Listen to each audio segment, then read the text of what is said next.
നമസ്കാരം. പ്രവാസി മലയാളിയിലേക്ക് സ്വാഗതം. നമ്മുടെ പ്രവാസികൾ, വിശേഷിച്ച് മലയാളികൾ ഏറെ സ്നേഹത്തോടെ നെഞ്ചോട് ചേർത്ത് പിടിക്കുന്ന രാജ്യമാണ് UAE എന്നതിൽ സംശയമില്ല. ഏതൊരു സാഹചര്യത്തിലും കൈവിടാത്ത അധികൃതർ കരുതലിന്റെ അങ്ങേയറ്റം കാട്ടിത്തരുന്ന UAE ആണ് പ്രവാസികളുടെ പ്രിയ ഇടം.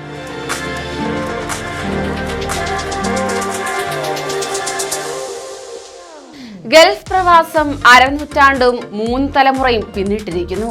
എന്നിരുന്നാൽ തന്നെയും UAE തന്നെയാണ് ഇപ്പോഴും ശരാശരി മലയാളിയുടെ സ്വപ്നഭൂമി എന്ന് എടുത്തു പറയേണ്ടിയിരിക്കുന്നു. കാനഡയും ഓസ്ട്രേലിയയും യൂറോപ്യൻ രാജ്യങ്ങളുമെല്ലാം ഇന്ന് ഒട്ടനവധി പേരെ ആകർഷിക്കുന്നുണ്ട്. എങ്കിലും ശരാശരി മലയാളി ദുബായ് വിസയ്ക്കായി പരിശ്രമിച്ചു വരികയാണ്.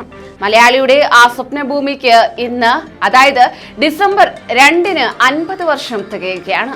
ആ ആഘോഷത്തിന്റെ ലഹരിയിലാണ് ഇവിടെ ഇന്ത്യൻ സമൂഹം.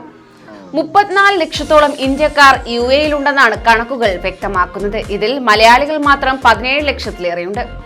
UAE-യുടെ മൊത്തം ജനസംഖ്യ ഇപ്പോഴും 1 കോടി തികഞ്ഞിട്ടില്ലെന്ന് അറിയുമ്പോഴാണ് UAE-യിലെ ഇന്ത്യൻ, അതായത് മലയാളി സാന്നിധ്യത്തിന്റെ പ്രാധാന്യം ഇവിടെ കാണുവാൻ സാധിക്കുന്നത്.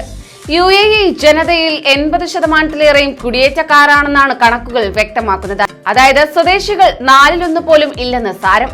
കോവിഡ് കാലത്ത് 10,000 ജോലിയും വേതനവുമില്ലാതെ നാട്ടിലേക്ക് മടങ്ങിയെങ്കിലും തൊഴിലും ജീവിതവും തേടി വീണ്ടും UAE-യിലേക്കുള്ള ഇന്ത്യൻ കുടിയേറ്റം സജീവമായിരിക്കുന്നു. UAE-യുടെ വാർഷികാഘോഷമായ ഇന്ന് മലയാളിക്ക് പോറ്റമ്മനാടിന്റെ ദേശീയ ദിനമാണ്. എന്നാൽ ഇത്തവണത്തെ ആഘോഷത്തിന് മധുരം കൂടും. 50ന്റെ നിറവിൽ വെട്ടിത്തിളങ്ങുകയാണ് രാജ്യം. വിവിധ രാജവംശങ്ങൾ കീഴിൽ നാട്ടുരാജ്യങ്ങളായിരുന്ന 7 ഭൂപ്രദേശങ്ങളാണ് 50 വർഷം മുമ്പ് ഐക്യ അറബ് നാടുകൾ അഥവാ യുണൈറ്റഡ് അറബ് എമിറേറ്റ്സ് എന്ന പേരിൽ രൂപമെടുത്തത്.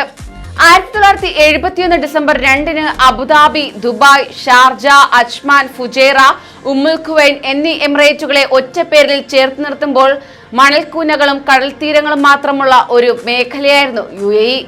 പിറ്റേ വർഷം ഫെബ്രുവരി 10-ന് റാസൽ ഖൈമ കൂടി UAE-ക്ക് കുടക്കീഴിലെത്തുകയായിരുന്നു. അറബ് മേഖലയിലെ നാട്ടുരാജ്യങ്ങൾ അഥവാ പ്രവിശ്യകൾ ബ്രിട്ടീഷ് ആധിപത്യത്തിൽ നിന്ന് മോചിതമായി വരുന്ന കാലമായിരുന്നു അത്. സ്വന്തമായി വരുമാനമില്ലാത്തവയായിരുന്നു അവയിൽ പലതും. ബ്രിട്ടീഷുകാർ അവയെ വിശേഷിപ്പിച്ചിരുന്നത് ട്രൂഷ്യൽ സ്റ്റേറ്റുകൾ എന്നാണ്, അതായത് സാമന്ത പ്രദേശങ്ങൾ. പക്ഷേ തീക്കാറ്റുകൾ വീശിയടിച്ച മരുഭൂമിയിലും തീരക്കടലിലും എണ്ണയാൽ സമൃദ്ധമായിരുന്നു ആ ദേശങ്ങളെല്ലാം. ബ്രിട്ടീഷുകാർക്കായിരുന്നു എണ്ണഖനനത്തിനുള്ള സാങ്കേതിക വിദ്യ അറിയാമായിരുന്നത്. പക്ഷേ മേഖലയിലെ കടുത്ത ചൂടും പൊള്ളുന്ന വെയിലും അറ്റമില്ലാത്ത മരുഭൂമികളും അവർക്ക് ഗൾഫ് മേഖലകളിലെ താല്പര്യം കുറയ്ക്കുകയായിരുന്നു. അവരെ അനുനയിപ്പിച്ചു കൂടെ നിർത്തുകയും എണ്ണ സ്രോതസ്സുകൾ കണ്ടെത്താൻ സഹായം തേടുകയും ചെയ്താണ് UAE-യുടെ രാഷ്ട്രപിതാവായ Sheikh Zayed bin Sultan al Nahyan നാടിന്റെ ഭാവിയിലേക്കുള്ള പ്രയാണം എളുപ്പത്തിലാക്കിയത്. അതോടൊപ്പം 7 എമിറേറ്റുകളെ പ്രതിനിധീകരിച്ച് സ്പിരിറ്റ് ഓഫ് ദി യൂണിയൻ എന്ന ആശയത്തിൽ UAE എത്തി. നിലവിൽ വന്നപ്പോൾ ഷെയ്ഖ് സായിദിന്റെ നേതൃപാടവും കൂടി അത് മാറിയിരുന്നു. UAE പിന്നീട് സാധ്യതകൾ തേടിയുള്ള പടയോട്ടമായിരുന്നു. എണ്ണയാൽ സമ്പുഷ്ടമായ UAE ലോകത്തിലെ ഏറ്റവും ശ്രദ്ധേയമായ രാഷ്ട്രമാക്കി അദ്ദേഹവും ഷെയ്ഖ് റാഷിദ് അൽ മക്തൂമും ചേർന്ന് വളർത്തിയെടുത്തു. പിന്നീട് അങ്ങോട്ട് UAE-യുടെ തേരോട്ടമായിരുന്നു. ഭാഷയും വേഷവും രൂപവും ഭാവവും മതവും ജാതിയും നോക്കാതെ എല്ലാവരെയും UAE ഇരുകൈയും നീട്ടി സ്വീകരിച്ചു. അങ്ങനെ ആ കാരുണ്യത്തിന്റെയും സമഭാവനയുടെയും സ്നേഹത്തിന്റെയും പാതയിലൂടെ UAE-യുടെ ഇന്നത്തെ സാരഥികളും രാഷ്ട്രത്തെ നയിക്കുന്നു. President Sheikh Khalifa bin Zayed al Nahyan, vice പ്രസിഡന്റും പ്രധാനമന്ത്രിയുമായ Sheikh Mohammed bin Rashid al Maktoum, Abu Dhabi കിരീടാവകാശിയും UAE സായുധ സേനയുടെ ഉപസർവ സൈന്യാധിപനുമായ Sheikh Mohammed bin Zayed al Nahyan എന്നിവർ ആധുനിക ലോകത്ത് UAE-യെ മുൻനിരയിൽ എത്തിക്കുകയായിരുന്നു. അതേസമയം എണ്ണയിൽ അധിഷ്ഠിതമായിരുന്ന സമ്പദ് വ്യവസ്ഥയിൽ നിന്നും മാറി നടന്ന ആദ്യ അറബ് രാജ്യം കൂടിയാകുന്നു UAE. എണ്ണയ്ക്ക് വില കുറഞ്ഞതോടെ അതിനു പകരം വിവരവിജ്ഞാനത്തിൽ അധിഷ്ഠിതമായ സാമ്പത്തിക വ്യവസ്ഥയ്ക്ക് UAE രൂപം നൽകി. സൗദി അറേബ്യ ഉൾപ്പെടെയുള്ള ഇതര ഗൾഫ് രാജ്യങ്ങൾക്ക് ഈ വഴി കാണിച്ചു കൊടുത്തതും UAE തന്നെയായിരുന്നു. ഒന്നാമതാകുക, അസാധ്യം എന്ന വാക്ക് ഉപയോഗിക്കാതിരിക്കുക, ഇതാണ് UAE നേതൃത്വം സ്വന്തം ജനങ്ങളോട് പറയുന്നത്. ഇക്കാര്യത്തിൽ അവർ പ്രവാസികളെയും മാറ്റി നിർത്തുന്നില്ല എന്നതും എടുത്തു പറയേണ്ടതാണ്.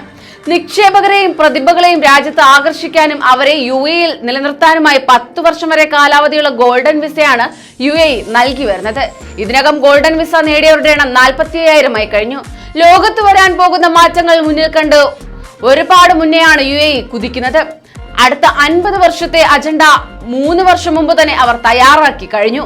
രാജ്യത്തിന്റെ 100ാം വാർഷികത്തിലേക്കുള്ള ദീർഘകാല പദ്ധതികൾ ആസൂത്രണം ചെയ്താണ് 50ാം ദേശീയ ദിനത്തിന്റെ ആഘോഷം അവർ ആരംഭിച്ചിരിക്കുന്നത്. മനസ്സുകളെ ബന്ധിപ്പിക്കുന്നു, ഭാവി സൃഷ്ടിക്കുന്നു എന്ന സന്ദേശവുമായി ലോക പ്രദർശനം എന്നറിയപ്പെടുന്ന എക്സ്പോ 2020 ഇപ്പോൾ ദുബായിൽ നടക്കുകയാണ്.